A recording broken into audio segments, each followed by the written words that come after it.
네, 성경 통독 잘 하고 계시지요? 네, 통독하다 보면 꼭 고비가 있어요, 그죠? 예, 힘들 때, 와, 이렇게 할딱고개라 그럴까요? 이걸 내가 넘어갈 수 있을까? 여기서 내가 다 할 수 있을까? 여기서 끝나는 게 아닐까? 그럴 때가 있습니다. 주로 언제 그렇던가요? 첫 번째는 족보가 나올 때, 그죠? 누가 누구를 낳고 누가 누구를 낳고 누가 누구를 낳고 마지막에 누구 낳은지 모르고 그냥 끝나는 경우가 있어요. 그죠? 예, 그럴 때가 있고 또 예언서가 어려워요. 그죠? 예레미야라든가 에스겔 이런 예언서 맨날 회개하라 그러고 맨날 회개하라 그러니까 이게 무슨 말인가 어려울 때가 있어요. 또 어려운 게요. 아마 성막과 관련된 본문에서 어려우실 거예요. 성막 각종 기구들 또 제사들, 제사장의 옷들 참 쉽지 않죠. 창세기부터 요한계시록까지 여러 가지 주제 말씀이 많은데 성막과 관련해서는 무려 50장이 등장합니다. 출애굽기에서 성막과 관련된 기구와 제사와 관련된 것이 13장이고요. 레위기는 18장이 성막과 관련된 내용입니다. 민수기는 13장, 신명기는 2장, 히브리서 4장까지 해서 신구약 전체에 성막과 관련된 내용이 50장이나 돼요. 50장. 예. 그러니까 굉장히 많은 비중을 두고 다루고 있는 것이지요. 그죠? 그때마다 우리가 위기를 느끼는 겁니다. 오늘은 이 성막에 관해서 말씀을 나누고자 합니다. 성막 전체가 50장이라고 그러니까 설교가 상당히 길겠죠. 그죠? 예, 길다니까요. 제가 미리 말씀드리는 겁니다. 성경 전체의 성막에 관해서 50장이나 다루고 있으니까 설교도 한 50시간 좀 돼야 되지 않겠어요? 예. 오늘 이제 그냥 걱정하지 마시고 다 잊어버리시고 그냥 끝날 때야 끝나는 거다. 끝나야 끝나는 거다 생각하시고 말씀 들으시면 되겠습니다. 제가 미리 분명 말씀드렸어요. 네.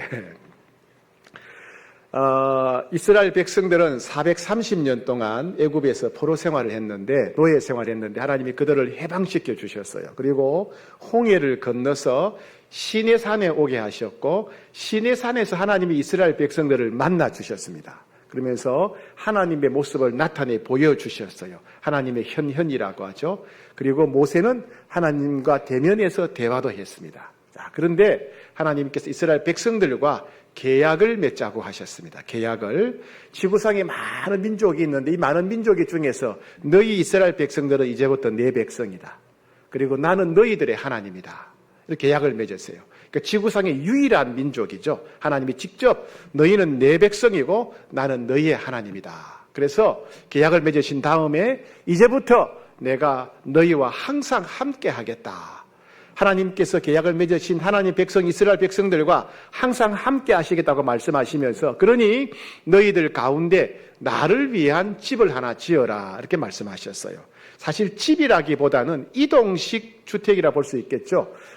정착하게 되면 집을 짓고 살지만은 돌이나 나무나 흙으로 이제 집을 짓지만은 이스라엘 백성들은 광야에서 40년 동안 계속 이동했어요. 구름 기둥과 불 기둥을 따라서 매일 이동할 때가 있고 사흘 지나고 몇 달 지나고 이동할 때 있는 거예요. 그러니까 집을 지을 수가 없죠. 돌이나 나무로 지을 수가 없으니까 어떻게 해요? 항상 이동하기 좋은 움막, 장막, 우리 실만 텐트에 살았어요. 텐트에서.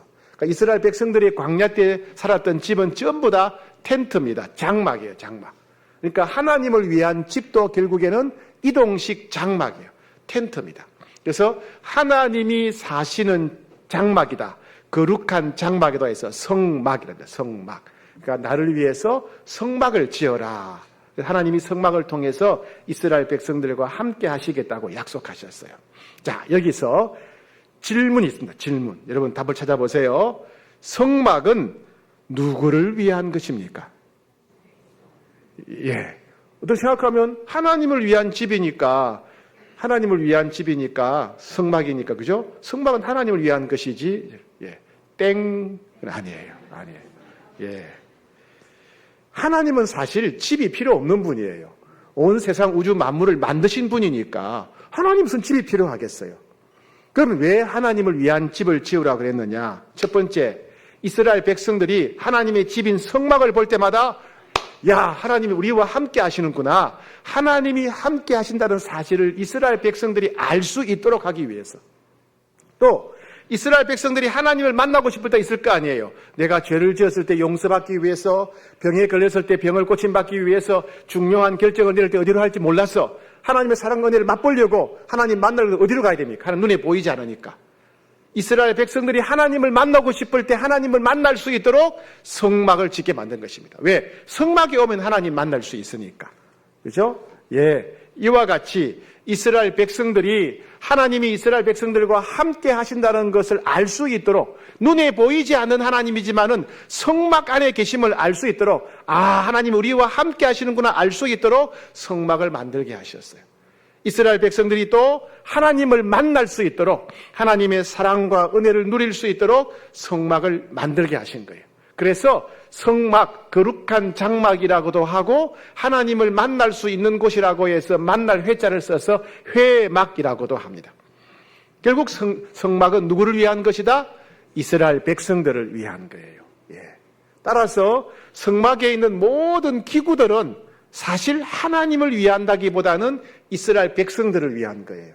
그래서 우리는 성막에 있는 모든 기구들을 살펴볼 때 이 기구들을 통해서 하나님이 무엇이라고 말씀하시는가, 이 기구들에 담겨있는 하나님의 마음과 뜻이 무엇인가를 잘 우리가 알아야 돼요.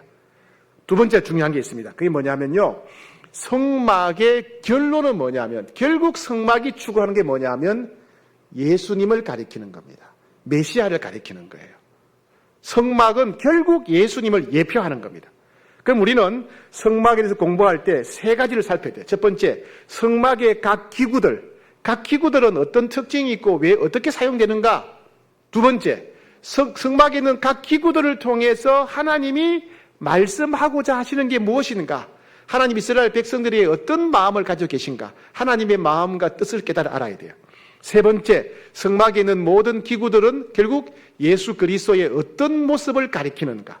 예수님의 어떤 모습을 예표하는가? 요 세 가지를 우리가 살펴봐야 됩니다.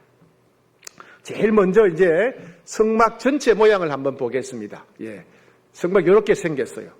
가에는 담이 있죠. 세마포라고 하는 하얀 천으로 된 담이고, 마당에 바베큐 그릴 같은 게 있죠. 예, 번제단이 있고, 그 다음에 대야 같은 게 있죠. 물두멍. 그 뒤에 건물이 하나 있죠. 네, 저기가 이제 성소, 지성소라는 두 방이 있습니다. 요거 크기는요, 가로가 한 25m, 세로가 50m예요. 눈에 잘 안 들어오죠? 여러분 축구장 있죠? 축구장의 4분의 1 크기예요. 축구장을 가로 세로로 딱 자르면 그 중에 한 덩어리 축구장의 4분의 1 크기입니다. 대충 감이 오지요? 네. 자, 이게 성막인데, 제일 먼저 우리가 살펴볼 것은 성막의 문입니다. 출입문. 출입문이 왜 중요하냐? 희한하게 출입문을 지키는 사람이 없어요. 하나님의 집인데 출입문을 지키는 경비가 없어요. 그리고 출입문이 높거나 하나님의 집이라면 막 웅장하게 문 한쪽이 하늘에 닿아야 될 거 아니에요. 그죠? 여러분, 우리나라 그 왕이 살았던 그 문, 광화문 들어갈 때 문이 얼마나 큽니까? 그죠? 성문은 크고 두꺼워서 아무나 못 들어오게 될 거 아니에요. 그런데 하나님의 집인데 세마포 한 장으로 만들어졌어요. 세마포 한 장. 문 두께가 세마포 한 장이에요. 배 한 조각. 그러니까 누구든지 들어올 수 있는 거예요. 더군다나 문턱이 없어요. 출입문 문턱이 없는 거예요. 이와 같이 성문이 아니라 성막의 문을 지키는 경비병도 없고, 성막이 한 장 배로 되어 있고, 성막에는 문턱이 없다. 성막 출입문은 문턱이 없다는 얘기는 뭘 말합니까? 누구든지 올 수 있다. 누구든지. 즉 성막 출입문을 통해서 하나님이 이스라엘 백성들에게 하시는 말씀은, 너희들은 누구든지 올 수 있다. 누구든지 나를 만날 수 있다. 나를 만나길 원하는 사람, 나의 사랑과 도움을 받기를 원하는 사람은 누구든지 올 수 있다라고 하는 하나님의 마음이 어디에 반영되어 있다고요? 성막의 출입문에 반영이 되어 있다. 요엘 2장 32절, 누구든지 여호와 이름을 부르는 자는 구원을 얻으리라. 누구든지 여호와 이름을 부르는 자는 구원받는다. 누구든지 여호와께 올 수 있다. 누구든지 여호와를 만날 수 있다라고 하는 그런 하나님의 마음이 바로 성막의 출입문에 담겨져 있는 겁니다. 그리고 이 성막의 출입문, 누구든지 올 수 있는, 누구든지 하나님 만날 수 있는 출입문은 무엇을 또 가리키느냐? 누구든지 마음만 열면 만날 수 있는 예수님을 가리키는 거예요. 예수님은 공부 잘하는 사람, 똑똑한 사람, 학벌 좋은 사람, 돈 많은 사람, 기도 많이 하는 사람, 착한 일 많이 하는 사람만 만나는 게 아니에요. 예수님은 누구든지 만날 수 있죠. 누구든지. 우리를 구원하시는 예수님을 누구든지 마음을 열기만 하면 만날 수 있어요. 마치 성막의 출입문이 누구나 들어갈 수 있듯이 누구나 예수님 만날 수 있는 거예요. 누구나 마음을 열면 만날 수 있어요. 예수님 약속하셨죠? 누구든지 내 음성을 듣고 문을 열면 내가 그에게로 들어가 그로 더불어 먹고 그는 나와 더불어 먹으리라. 누구든지 마음을 열기만 하면 내가 만나주겠다. 바로 그 예수님의 모습을 반영한 것이 성막의 출입문이라는 겁니다. 그죠? 성막의 출입문은 누구든지 들어갈 수 있는 구조로 되어 있다. 성막의 출입문은 누구든지 만나주시는 하나님의 마음을 표현하고 있다. 성막의 문은 누구든지 마음을 열기만 하면 만날 수 있는 예수님을 보여준다는 사실입니다. 두 번째는 번제단입니다. 이제 성막의 출입문을 들었으면 성막뜰이 나오는데 성막뜰 한가운데 있는 게 번제단이에요. 번제단은 크기가 가로 2.5m, 세로 2.5m, 그리고 높이가 1.5m. 여러분 바베큐 그릴이 있죠? 좀 큰 바베큐 그릴 같은 모양이에요. 똑 모양이 그대로입니다. 바베큐 그릴에도 고기를 올려놓죠. 그죠? 저기도 짐승의 각을 터서 올려놓고 태우는 겁니다. 번제단의 가장 중요한 목적은 뭐냐면 죄를 깨끗하게 하는 곳이에요. 제가 만약에 죄를 지었다 그러면 제가 집에서 소나 양이나 염소 한 마리를 어깨에 메고 아니면 끌고 오는 거예요. 끌고 와서 제사장 앞에 가서 내가 이런 죄를 지었습니다. 그래요. 그러면 제사장이 저에게 제가 끌고 온 소나 양이나 염소에게 안수를 하게 해요. 안수는 뜻이 뭐냐면 내 속에 있는 죄에 대한 책임이 이 양한테로 이 염소에게로 넘어간다는 거예요. 그럼 내가 안수한 그 양을 죽인다. 제사장이 죽이고 각을 떠요. 각을 떠서 그 살코기를 전부 다 번제단 위에 올려놓고 불태웁니다. 그리고 그 염소가 흘린 피를 번제단 주변에 다 뿌리는 겁니다. 원래는 내가 죽어야 했는데 내가 피를 다 흘리고 내가 불에 타서 내 죄 때문에 죽어야 했는데 내가 안수한 내 양, 내 염소, 내 소가 대신 피 흘리고 대신 죽는 것입니다. 즉 이 번제단은 우리를 깨끗하게 하시는, 우리가 거룩하기를 원하시는 하나님의 마음의 표현이죠. 그죠? 우리의 죄를 정결하게 하셔서 죄악을 이기고 죄의 노예가 되지 않도록 우리를 거룩한 백성으로 삼고자 하는 하나님의 뜻이 반영된 곳. 하나님은 거룩한 백성을 원하시는구나. 그 하나님의 마음과 뜻이 반영된 곳이 번제단입니다. 그런데 원래 우리 죄 때문에 우리가 다 피 흘리고 영원한 지옥 형벌을 받아야 마땅한 사람들입니다. 그런데 예수님이 십자가에서 피를 다 흘리시고 예수님이 우리가 받아야 할 형벌을 다 받으셨어요. 그죠? 예. 우리가 우리 죄 때문에 죽어야 했는데 예수님이 대신 죽으셨어요. 예수님이 형벌을 다 받으셨어요. 그래서 우리가 예수님을 믿으면 예수님의 그 공로로 우리가 모든 죄를 용서받게 되고 거룩한 백성이 되는 것입니다. 이스라엘 백성들은 번제단에 가서 죄를 용서받았어요. 그렇다면 우리 죄를 용서받는 백성들의 죄를 용서받은 그 번제단은 오늘날 어디를 가리킵니까? 십자가를 가리켜요. 십자가. 예, 예수님이 우리 대신 피를 다 흘리시고 예수님이 우리 대신 온갖 형벌을 다 받으신 바로 그 번제단이 바로 십자가라는 겁니다. 십자가. 즉 번제단이 가리키는 것은 십자가를 가리킵니다. 아마 인류 역사상 가장 위대한 사건, 가장 위대한 일을 꼽으라면 하나님이신 예수님이 이 땅에 오셔서 모든 죄인들을 위해서 모든 죄인들의 죄짐을 형벌 다 짊어지시고 피를 다 흘리시고 모든 형벌을 다 받으시면서 죽으신 사건, 이 사건이 인류 역사상 가장 신비롭고 가장 위대한 사건이라고 할 수 있습니다. 그 사건 때문에 우리가 죄를 용서받았고 그 사건 때문에 우리가 새 생명을 얻게 된 것이지요. 찬송가 251장에는 이렇게 노래합니다. 놀랍다 주님의 큰 은혜, 우리의 죄를 속하시려 갈보리 십자가 위에서 어린 양 보혈을 흘렸네. 주의 은혜 우리의 죄를 다 씻었네. 주의 은혜 우리 죄를 다 씻었네. 이와 같이 번제단은 우리가 죄로부터 해방되기를 원하는 하나님 아버지의 마음이 담겨져 있고, 또 그 번제단은 우리 죄를 위해서 십자가에 돌아가신 예수 그리스도의 십자가를 예표하는 곳이다 하는 것입니다. 세 번째는 물두멍입니다. 성막에 들어가게 되면 마당 한가운데 번제단이 있고, 그 번제단과 성소 사이에 물두멍이라는 것이 있어요. 물두멍. 물두멍이 뭐냐 하면 물을 담는 큰 대야라는 뜻이에요. 대야. 대야란 말 아세요? 좀 정확하게 말하면 다라이. 고무 다라이. 이제 아시죠? 그 고무 다라이. 아까 생긴 거 보셨죠? 고무 다라이처럼 한 번 더 보여주세요. 네. 고무 다라이처럼 생겼잖아요. 그죠? 이게 물두멍. 두멍이란 말이 다라이, 대야란 말이니까. 그러면 저것도 고무로 만들었냐? 그때는 고무가 없었어요. 그 뭘로 만들었느냐? 여성들이 바친 놋거울로 만들었어요.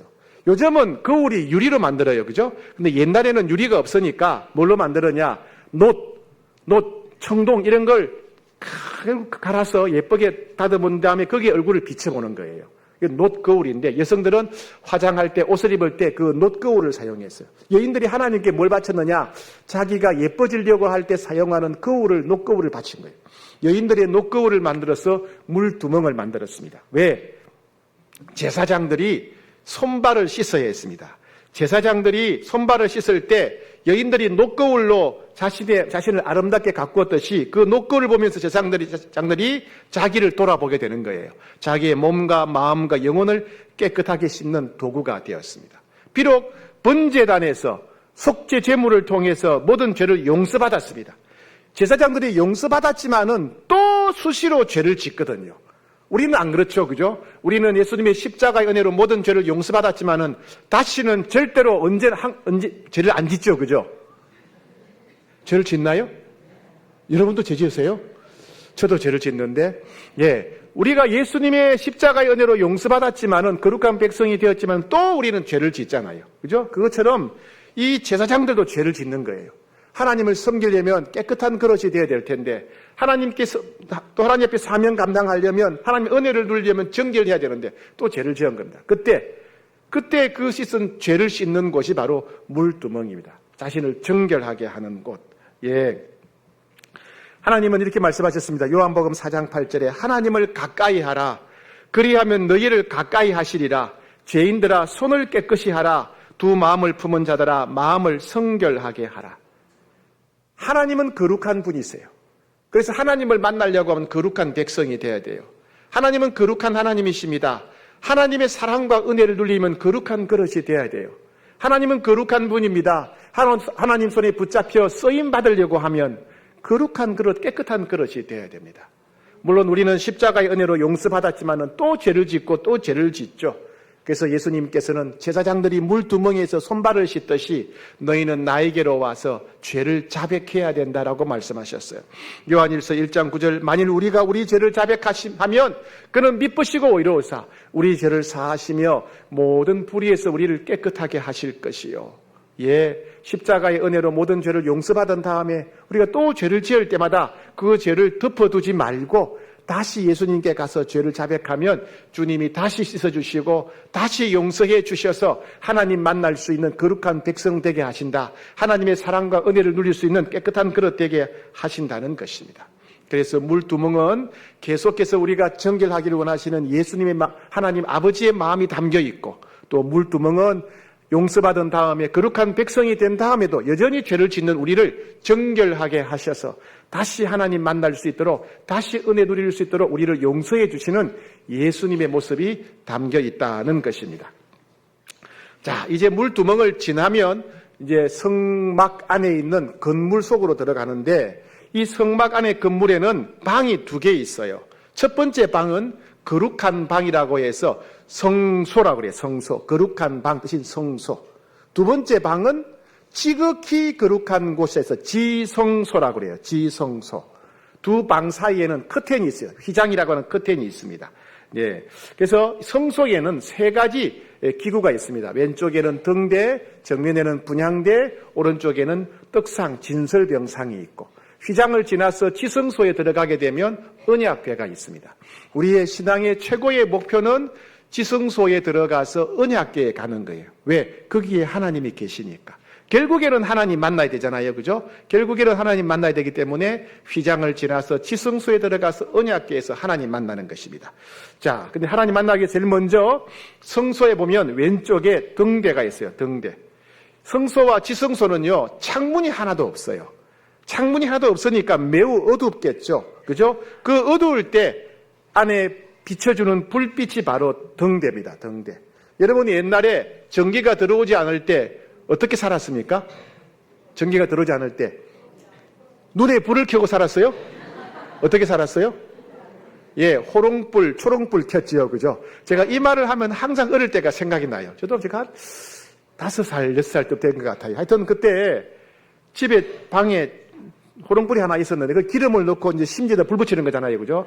그걸 가지고 제가 장난을 쳤어요. 혼자 놀다가. 그러니까 이걸 엎었어요. 불이 나가 장판이 타고 난리가 났어요. 예. 집이 홀라당 탈 뻔했던 적이 있습니다. 제가 그런 사람이었어요. 예. 우리가 옛날에 그 호롱불, 초롱불 있듯이 그 호롱불, 초롱불이 등대예요. 호롱불은 한 개잖아요. 그죠? 요 등대는 살구나무처럼 생긴 7개의 등잔이 있어요. 그 등잔 하나하나가 살구꽃 모양으로 되어 있는 거예요. 사진 한번 보여주시겠어요? 네, 이렇게 생겼어요. 살구나무로처럼 되어 있고 그 등잔 하나하나가 살구꽃 모양으로 된 7개의 등잔으로 되었습니다. 저게 황금으로 만들었어요. 한 달란트. 황금 한 달란트로 만든 한 달란트를 얼마냐 하면요. 황금 32kg예요. 32kg. 꽤 무겁죠. 그죠? 예, 32kg짜리 황금을 가지고 단조로 두들겨서 만들었습니다. 자, 등대를 황금으로 만들었다는 것은 등대에 불을 밝히시는 분이 하나님이시라는 거예요. 하나님. 왜? 제사장들이 성소에 들어와서 여러 가지 일로 하나님을 섬길 때 그들이 사명을 잘 감당할 수 있도록 불을 밝혀주는 분이 하나님이시라는 거예요. 이스라엘 백성들이 하나님 만날 수 있도록, 이스라엘 백성들이 하나님의 사랑과 은혜를 누릴 수 있도록 앞길을 환하게 밝혀주는 분이 누구시다? 하나님이시라는 거예요. 예를 들면 하나님은 사람을 만나시고 하나님이 만난 사람들을 인생을 인도해 주셨어요. 그들이 평생 하나님이 예비한 사랑과 은혜를 누릴 수 있도록 평생 그들의 인생을 인도해 주셨습니다. 하나님은 아브라함을 만난 다음에 아브라함의 인생을 인도해 주셨어요. 하나님은 이삭을 만난 다음에 이삭의 인생을 인도해 주셨어요. 야곱도 그러셨고 요셉도 그러셨고 모세도 그러셨고 기도원도 그랬고 다윗도 그랬고 에스겔도 그랬고 에레미야도 그랬습니다. 하나님은 하나님의 사람을 만난 다음에 그들의 인생을 늘 인도해 주셨어요. 그래서 성경에서는 하나님을 우리의 인도자다, 인도자라 그래요. 우리의 목자다, 목자. 그러면 그 등대는 제사장들이 하나님을 섬기도록 인도해주는 인도자, 목자예요. 그리고 그 등대는 하나님은 이스라엘 백성들의 인도자요, 목자라는 것을 보여주는 겁니다. 그죠? 우리는 등대를 볼 때마다, 하나님이 우리 인생의 인도자요, 목자구나 하는 사실을 기억해야 됩니다. 그런데 예수님이 이 땅에 오셨을 때 내가 바로 그 빛이다라고 말씀하셨어요. 등대에 불을 비춰야 제사장들이 일할 수 있죠. 예수님이 내가 바로 그 빛이다. 요한복음 8장 12절에 나는 세상의 빛이니 나를 따르는 자는 어둠에 다니지 아니하고 생명의 빛을 얻으리라 그랬습니다. 즉 예수님을 만나야, 예수님 가까이에 있어야 하나님을 만날 수 있는 길이 보인다는 겁니다. 그죠? 나를 말미암자고는 아버지께 올 자가 없다 말씀하셨죠. 예수님이 길이고 진리고 생명이라고 하셨죠. 예수님이 우리가 하나님을 만날 수 있도록 우리의 걸음을 인도하는 빛이시라는 겁니다. 예수님이 빛이십니다. 예수님 외에는 빛이 없어요. 그죠? 예수님을 만나야만, 예수님께 가야만 하나님 만날 수 있어요. 예수님께 가야만 하나님께 가는 길을 걸을 수 있는 겁니다. 왜요? 예수님이 세상의 빛이기 때문에. 예수님은 그렇게 우리가 평생 하나님을 따르고 하나님과 동행하며 살도록 우리를 비춰주시는 빛이십니다. 그래서 우리는 등대 볼 때마다 기억하셔야 돼요. 하나님이 우리의 인도자시구나. 하나님이 우리 인생의 목자시구나. 목자시구나를 기억해야 되겠습니다. 세 번째는요, 오른쪽에, 성소에 들어가면 오른쪽에 떡상이 있어요. 떡상. 여러분, 밥을 차려서 드시죠. 그죠? 땅바닥에 놓고 드시나요? 아니죠. 밥을 차리는 테이블이 있지요. 밥을 차리는 테이블을 뭐라고 그래요? 밥상이라고 그러죠. 어려우세요? 그런 거? 다 아시죠? 집에 밥상 하나쯤은 있죠? 예, 밥상. 밥을 차려서 먹는 곳을 밥상이라 그래요. 조금 어려운 것 같게요. 그러면 떡을 차려 놓는 곳을 뭐라고 그럴까요? 예, 그게 떡상이에요, 떡상. 한국 사람들은 밥을 먹으니까 밥상을 차리고 이스라엘 사람들은 밥 대신에 빵을 먹어요, 사실은. 근데 빵을 성경에서는 떡이라고 번역했기 때문에 떡상이네요, 떡상. 떡을 차려 놓은 상을 떡상이라고 해요, 떡상. 크기가 얼마나, 진설병상이라고 하는데, 진설은 뭐예요? 밥을 차리다 할 때 차리는 것이 진설이에요. 진설병, 떡병자니까, 떡을 차려 놓은 상, 진설병상. 그러니까 쉽게 말해서 떡상, 이게 편합니다. 떡상이에요. 크기가 가로 1m, 세로 50cm예요. 가로 1m, 세로 50cm. 그러니까 1인용 식탁. 식당 가면은 작은 1인용 식탁이 있죠, 그죠? 그런 거 크기만 합니다. 그리고 조각목으로 만들어서 황금으로 이렇게 쌌어요. 황금으로 쌌으니까 밥상, 떡상 전체가 황금이에요. 그러니까 말하자면 황금 밥상, 황금 떡상이에요. 황금 밥상, 황금 떡상. 여러분 집에 금수저 있죠? 금수저. 은수저는 막 그냥 돌아다니고 가끔 금수저 있잖아요. 그죠? 솔직히 얘기하세요. 제가 달라 안 그럴게요. 아이고, 숨긴다고 되나. 예. 숨기는 분들 다 헌금하세요. 그거 다. 예. 금수저 있잖아요. 그죠? 혹시 집에 황금 밥상 있는 분 있어요? 황금 밥상. 없죠? 이게 황금 밥상이에요. 아까 사진 보셨지요? 황금으로 된 떡상이에요. 왜 황금이냐? 하나님이 함께하는 거룩한 곳이기 때문에. 무슨 말이냐? 자, 여러분 다 물어볼게요. 여기에 제사장들이 매주 안식일마다 떡을 12개 갖다 놔요. 6개. 왜? 12지파를 상징하는 거죠. 일주일 동안 두었다가 다음 주 안식일 되면 그것을 물려내고 새로운 또 떡 12개를 올려놓습니다. 자, 물어볼게요. 이 떡은 누구를 위한 떡일까요? 누구 먹으라고 주는 걸까요? 예. 잘 모르시겠어요? 우리 조상들은요, 조상들의 귀신이 와서 음식을 먹는다고 생각했어요. 그래서 제사 때마다 음식을 차리고 반찬도 하고, 그죠? 고기도 굽고 나물도 하고 나중에는 또 숭늉 먹으라고 또 물에다가 밥 타가지고 죽으라잖아요. 그죠? 귀신이 밥을 먹는다고 생각해요. 무슨 귀신이 밥을 먹어요? 그죠? 여러분, 하나님이 밥을 드실까요? 하나님이 반찬 드실까요? 하나님이 나물 드실까요? 하나님은 그런 거 필요 없어요. 완전한 분이신데. 그럼 왜? 누구 먹으라고? 그것은 상징이에요, 상징. 이스라엘 백성들과 하나님은 함께 식사하는 사이라는 거예요. 제사장들은 그 진설병상을, 떡상을 볼 때마다 하나님과 우리는 함께 식사하는 사이구나, 함께 떡을 먹는 사이는구나를 알았어요. 여러분, 우리나라도 함께 식사하는 것을 굉장히 중요하게 여겨요. 그래서 모임 때마다 식사를 종종 하죠. 우리가 어떤 사람 만나면 이렇게 말합니다. 우리 언제 식사 한번 같이 합시다. 밥 한번 같이 먹읍시다. 그건 뭘 말해요? 우리가 워낙 먹기 살기 힘들고 가난하니까 어떻게 하든지 밥 한번 먹읍시다. 그런 뜻인가요? 아니죠. 그죠? 밥 한번 같이 먹읍시다. 이 말은 우리 친하게 지냅시다. 그죠? 우리 친하게 지냅시다. 제가 밥을 한번 사겠습니다. 앞으로 우리 잘해봅시다. 친하게 지냅시다. 우리는 밥 먹는 사이야. 뭐예요? 가족 같은 사이, 친구라 이런 이야기죠. 이스라엘 백성들도 밥을 굉장히 중요하게, 떡을 중요하게 여겼어요. 우리보다 더 중요하게 여겼어요. 이스라엘 백성들이 아무나 하고 밥을 안 먹어요. 누구랑 먹느냐? 가족 같은 사람, 내가 완전히 믿는 사람, 내가 전적으로 신뢰하는 사람하고만 떡을 같이 먹었어요. 떡을 같이 떼는 사이. 이건 가족 같은 사이, 완전히 신뢰하는 관계라는 거예요. 예.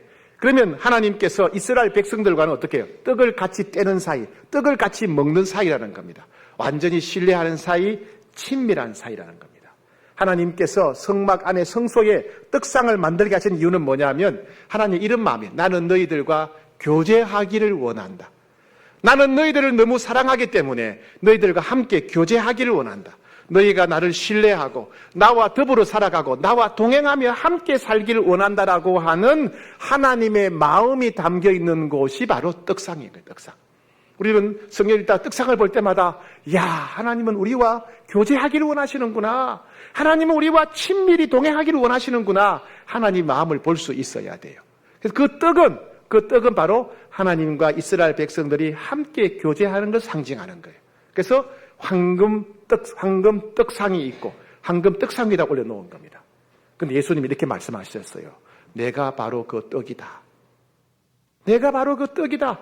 나는 하늘로서 내려온 산떡이니 사람이 이 떡을 먹으면 영생하리라. 나의 줄 떡은 이 곧 세상의 생명을 위한 내 살이로다 하시니라. 예수님이 떡이라고 하셨어요. 떡이신 그 예수님을 먹게 되면, 그 예수님을 믿게 되면 우리 죄가 용서받습니다. 우리가 그 떡을 먹게 되면, 예수 그리스도라고 하는 그 떡을 먹게 되면 우리가 하나님의 자녀가 되는 거예요. 우리가 예수 그리스도라는 그 생명의 떡, 영생의 떡을 먹게 되면 우리는 하나님과 영원히 동행하며 살게 되는 거예요. 그렇죠? 바로 그 진설병상의 떡상의 떡은 누구를 가리킨다? 예수님을 가리킨다. 예수님. 아, 우리가 예수님 때문에 하나님의 자녀가 되었구나. 우리가 예수님 때문에 하나님과 친밀히 동행하며 살게 되었구나 하는 거예요. 하나님은 이스라엘 백성들과 친밀히 동행하기 위해서, 교제하기 위해서 진설비상 떡상을 만들고 떡을 올려놓으라 그랬어요. 그 떡을 볼 때마다 하나님 마음을 알 수 있었어요. 그런데 예수님이 자기가 또 떡이라는 거예요. 우리가 예수 믿으면, 우리가 예수의 떡을 먹게 되면 하나님의 자녀가 되고 영원히 하나님과 친밀히 동행하는 삶을 살게 되는 겁니다. 여러분, 그 떡을 늘 의지하는 여러분 되기를 축복합니다. 네. 6번째는요, 자, 왼쪽에 등대가 있고 오른쪽에 떡상이 있고 앞에 가운데에 뭐가 있냐? 분향단이 있어요. 분향단. 분향단은 향을 피우는 곳이다, 이런 뜻입니다. 가로 세로가 50cm예요. 정확하게 말하면 떡상의 반 크기예요. 떡상의 딱 반 크기고 저기 위에다가 향기로운 향, 아름다운 향을 태우게 됩니다. 조각목으로 만들어서 황금으로 쌌습니다. 분향단, 황금 테이블이죠. 황금 테이블. 저게 왜 있는지 몰랐어요, 사람들은.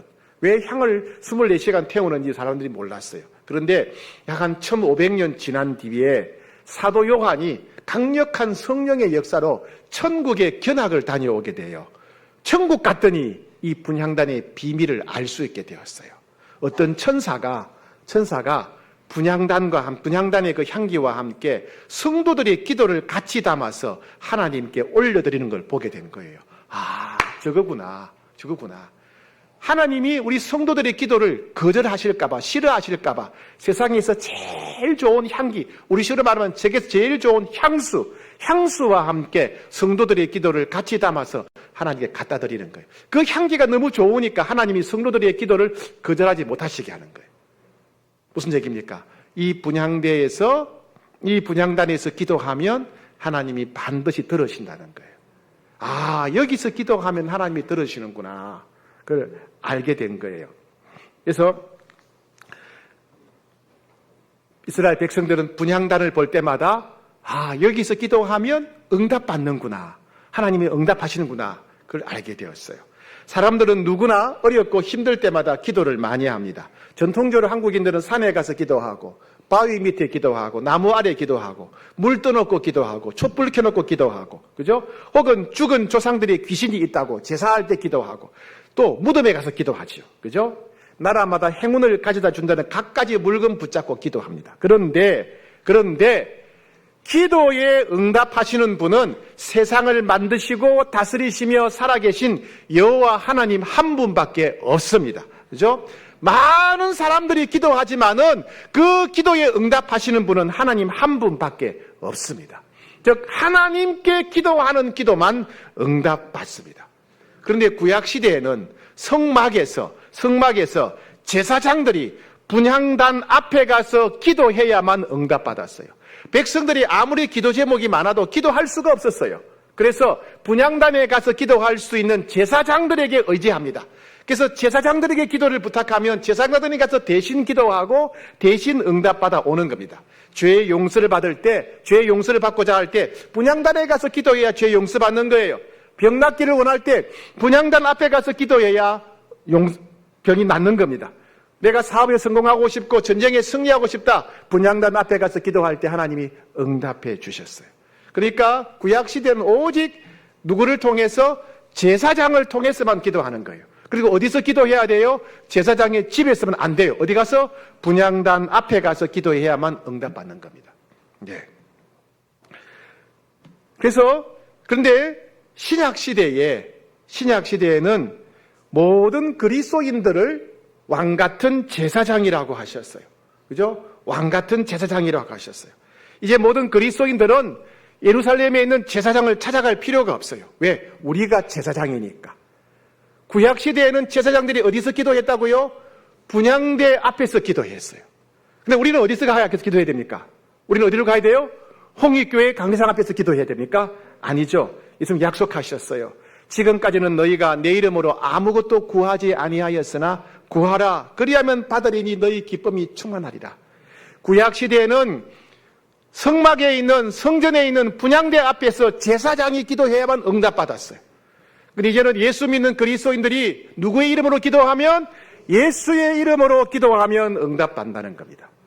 그러니까 우리는 어디서든지 기도할 수 있는 거예요. 집에서나 학교에서나 직장에서나 길에서나 산에서나 바다에서나 들에서나 이제 예수님의 이름으로 기도하면 분향대가 아니라 예수님의 이름으로 기도하면 응답받게 되는 겁니다. 이 놀라운 변화가 일어나게 됩니다. 그러므로 내가 너에게 말하노니 무엇이든지 기도하고 구하는 것은 받은 줄로 믿어라. 그리하면 그대로 되리라. 왜요? 예수님 이름으로 기도하여 하면 되기 때문에. 우리가 제사장이요 예수 이름으로 기도할 때 응답하시겠다고 주님이 약속하셨기 때문에 그렇습니다. 그래서 분향단은 이스라엘 백성들을 향한 하나님의 마음이 표현되었어요. 너희는 분향단에 와서 기도해라. 내가 응답하겠다. 너희는 제사장을 통해서 분향단에서 기도하면 내가 응답하겠다라고 하는 하나님의 마음의 표현입니다. 그러나 우리는 그것을 분향단을 보면서 아셔야 돼요. 이제는 우리가 분향단에 갈 필요가 없구나. 이제는 제사장이 부탁할 필요가 없구나. 우리가 제사장이니까. 그리고 분향단에서가 아니라 예수님의 이름으로 기도하면 응답받는구나 하는 놀라운 사실을 우리가 확신하셔야 되겠습니다. 기도에 힘쓰는 여러분 되기를 축복합니다. 그 놀라운 기도의 비밀을 우리에게 허락하신 거예요. 그죠? 그러니까 구약시대 사람들은 얼마나 답답하고 힘들었겠어요. 제사장을 만나야만 기도할 수 있었어요. 제사장이 분향대에 가야만 기도 응답받는 거예요. 얼마나 힘들었어요. 근데 우리는 얼마나 좋습니까? 그죠? 언제 어디서나 기도할 수 있는 거예요. 예수 믿는 사람은 언제 어디서나 예수 이름으로 기도하면 응답받는 겁니다. 그러니 여러분 기도하셔야 됩니다. 이 놀라운 은혜를 주셨는데 우리가 기도하셔야 되죠. 네. 7번째는요. 이제 휘장을 지나가면 지성소 안에 있는 언약궤입니다. 언약궤. 언약궤는 크기가 가로 125cm, 세로 75cm예요. 가로 125cm, 세로 75cm. 크지 않아요. 이 정도 사이즈 되는 거죠. 사진에 보이죠? 저 밑에 있는 상자가 언약궤입니다. 작아요. 작은 사이즈입니다. 예. 크다 작다 이게 문제가 아니에요. 그죠? 예. 조각목으로 만들고 황금으로 이렇게 쌌습니다. 그러니까 황금 상자죠. 황금 상자.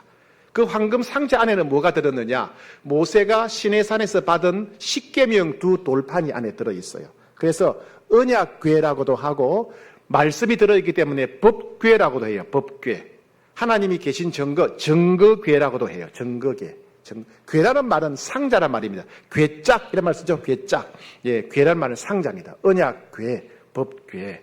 자, 그게 언약궤는요. 그 안에 모세의 2 돌판이 들어 있는데 그 위에 아까 사진 한번 더 보여주시죠.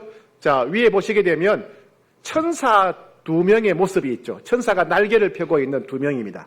그 하나님 어디 계시냐? 언약궤 상자 위에 2 그룹 천사 사이에서 하나님이 이스라엘 백성들을 만나 주셨어요. 언약궤 위 천사 그룹 사이에서 이스라엘 백성들에게 말씀을 들려주시고 이스라엘 백성들의 기도에 응답하셨고 이스라엘 백성들의 죄를 용서해 주셨습니다. 그래서 저기 언약궤 위 그룹 사이 천사 사이에서 하나님이 은혜를 베푸신다고 해서 베풀시 은혜 은자 그래서 시은소라고 불러요. 시은소란 말은 은혜를 베푸는 장소다. 하나님이 만나주시고 말씀하시고 은혜를 베푸시는 장소다. 시은소라고 합니다. 언약궤 위 2 그룹 날개 사이입니다.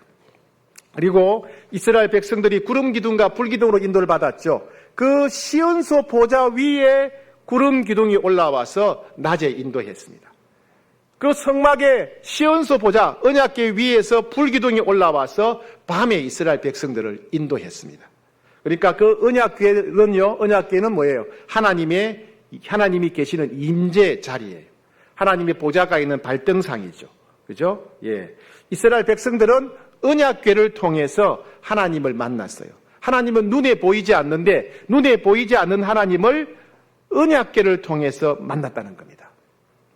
하나님은 눈에 보이지 않는데 하나님이 사람이 되어 이 땅에 찾아오셨어요. 우리는 사람이신 그 예수님을 통해서 우리는 하나님을 만났어요. 나를 본 자는 아버지를 본 자와 같다. 나를 본 자는 아버지를 본 자와 같다. 언약궤가 이스라엘 백성들과 하나님이 만나는 자리, 만남의 자리가 되었다면 그 예수님이 우리가 하나님을 만나는 자리, 만남의 자리인 거예요. 그죠? 그럼 그 언약궤가 누구를 가리켜요? 예수님을 가리킵니다. 예수님. 예. 그때부터 1400년 뒤에 오실 메시아 그리스도 예수님이 어떤 분인지 언약궤가 증거하는 겁니다. 1400년 뒤에 오실 메시아 그리스도는 바로 이스라엘 백성들과 우리가 하나님과 만나는 만남의 장소다. 얘기입니다. 즉 언약궤는 예수님을 가리킵니다. 자, 그다음 마지막으로 휘장입니다. 휘장. 성소와 언약궤가 있는 성소와 언약궤가 있는 지성소 사이에는 담이 있는 게 문이 있는 게 아니고 거대한 커튼이 있어요. 커튼을 휘장이라고 합니다. 이건 직물로 만드는 것인데 얼마나 견고하냐면 양쪽에서 황소 2마리가 잡아당겨도 찢어지지 않을 정도로 튼튼했다고 합니다. 근데 이 지성소는, 휘장 안에 있는 지성소는 제일 거룩한 곳이고 하나님이 계신 곳이죠. 아무나 들어갈 수가 없었습니다. 제사장이 함부로 들어가면 죽었습니다. 그래서 1년에 딱 한 번 대제사장만 모든 백성들의 죄를 용서받기 위해서 1년에 한 번 휘장을 지나서 지성소에 들어갔습니다. 그러니까 백성들이 하나님 만나고 싶어도 들어갈 수 없는 거예요. 대제사장만 한 번 들어가는 겁니다. 근데 예수님이 십자가에 돌아가실 때 내가 다 이루었다라고 말씀하셨어요. 다 이루었다. 예수님이 다 이루었다고 십자가에 선포하실 때 예루살렘 성전에 있는 성전의 지성소 앞에 있는 휘장이 위에서부터 아래로 찢어졌다 그랬어요. 그 거대한 휘장을 찢으려고 사람이 찢는다면 밑에서부터 사람이 찢어야 되죠. 근데 위에서부터 휘장이 찢어졌다. 이 사건을 마태복음, 마가복음, 누가복음 모두 기록하고 있습니다. 마가복음 15장 38절 이에 성소 휘장이 위로부터 아래까지 찢어져 둘이 되니라. 예. 전에는 대제사장 외에는 1년에 한 번밖에 못 들어갔어요. 아무도 못 들어갔어요. 이제는 예수님이 흘리신 피로 우리를 깨끗하게 해주셨기 때문에 예수님이 우리의 모든 죄값을 지불하셨기 때문에 이제 예수 믿는 사람은 누구든지 찢어진 휘장을 지나서 하나님이 계신 지성소로 담대히 들어갈 수 있게 되었다는 걸 보여주는 겁니다. 이제는 하나님이 계신 보좌에 들어가서 하나님 만날 수 있게 되었다는 거예요. 여러분, 우리는 가끔 기도할 때 하나님 이곳에 보좌를 삼으셔서 여기서 우리의 예배를 받아주시라고 기도합니다. 구약시대 말로 하면 큰일 날 얘기예요. 하나님이 계신 보좌에 오면 다 죽어요. 죄인이기 때문에. 하나님 보좌에 갈 수가 없는 거예요. 그런데 예수님이 우리 대신 피를 다 흘리셨기 때문에 예수님이 우리 대신 형벌을 다 받으셨기 때문에 이제 우리가 거룩한 백성이 되어서 휘장을 지나서 지성소에 들어갈 수 있는 겁니다. 하나님 보좌 앞에 와서 우리가 찬양하고 기도할 수 있게 되는 것입니다. 그렇죠? 이 놀라운 일을 예수님이 하신 것입니다. 그래서 우리는 두려워하지 않고 겁을 내지 않고 죽을까 봐 겁을 내지 않고 하나님이 계신 보좌 앞에 담대히 나아가서 마음껏 찬양하고 마음껏 기도할 수 있는 것입니다. 히브리 4장 16절 그러므로 우리는 긍휼하심을 받고 때를 따라 돕는 은혜를 얻기 위하여 은혜의 보좌 앞에 담대히 나아갈 것이니라.